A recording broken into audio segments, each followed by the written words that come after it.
train de lire l'ouvrage de Mireille Huchon, dont j'avais déjà parlé sans l'avoir lu à la suite d'une émission avec Xavier Mauduit sur France Culture. Et là, je vous en donne ma première impression, mais je n'ai pas fait le tour. C'est un texte extrêmement touffu et on ne peut pas épuiser ce texte par la parole. Il faut le faire par écrit, ce que je vais faire. Mais dès maintenant, je voudrais quand même faire quelques remarques.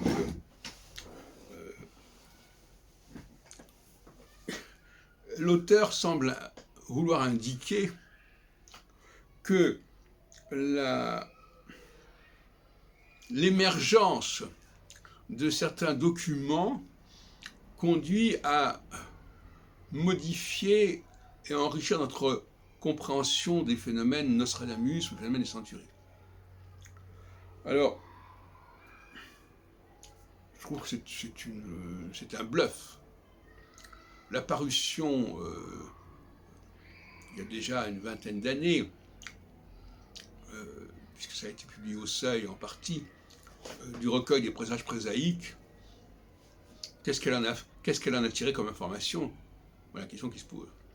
La parution de la correspondance de Nostradamus avec un certain nombre de personnages, qu'a édité Jean Dupep il y a déjà bien longtemps, il y a déjà une trentaine d'années, sinon plus, qu'est-ce qu'elle en a tiré? Alors, elle en a peut-être tiré certaines informations factuelles sur la façon dont Nostradamus faisait certaines choses, mais ce qui me paraît frappant, c'est qu'elle continue à véhiculer les mêmes poncifs sur l'apparition des centuries du vivant de Nostradamus. Et elle apporte à ce sujet, je reviendrai dessus une autre fois, des arguments tout à fait, disons, superficiels. Or, précisément, les deux enseignements que l'on doit tirer de ces deux manuscrits dont elle fait la base de son travail en disant voilà, grâce à ces manuscrits, comme si personne n'avait étudié ces manuscrits avant elle, alors qu'il y en a qui circulent depuis 30 ou 40 ans, c'est une plaisanterie. Alors, elle n'a pas compris, par exemple, elle n'a pas fait usage du recueil des présages prosaïques, comme je l'ai fait, pour montrer que les faussaires ont puisé dans ce type d'ouvrage pour fabriquer ce que j'appelle le Nostradamus bis. Une lecture attentive,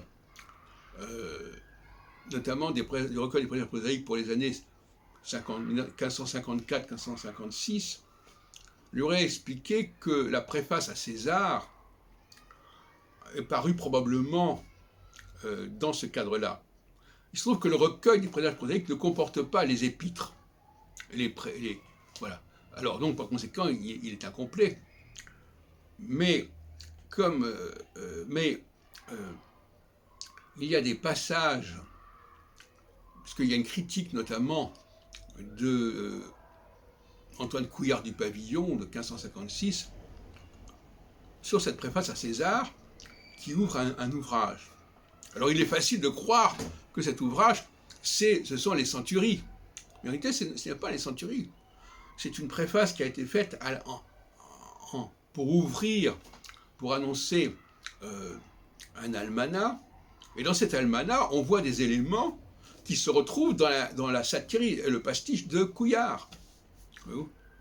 Et donc on peut supposer raisonnablement que cette production de ces années 54-56 comportait une première mouture à la préface à César qui a été remaniée, reconsidérée, reconfigurée pour fabriquer la préface qui introduit les premières centuries. Bon, ça, elle n'en tire pas donc bénéfice à ce niveau-là, ce qui est quand même tout à fait dommage. Et puis un autre point qui paraît quand même important, c'est que dans toute cette correspondance dont elle fait état,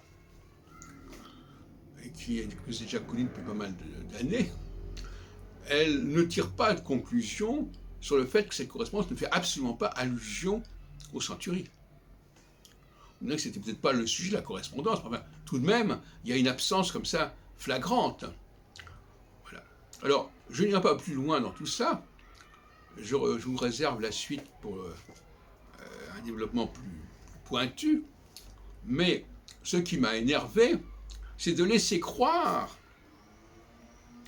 que elle avait pu renouveler la question en prenant connaissance de ces deux manuscrits, alors qu'en fin de compte, c'est de la poudre aux yeux.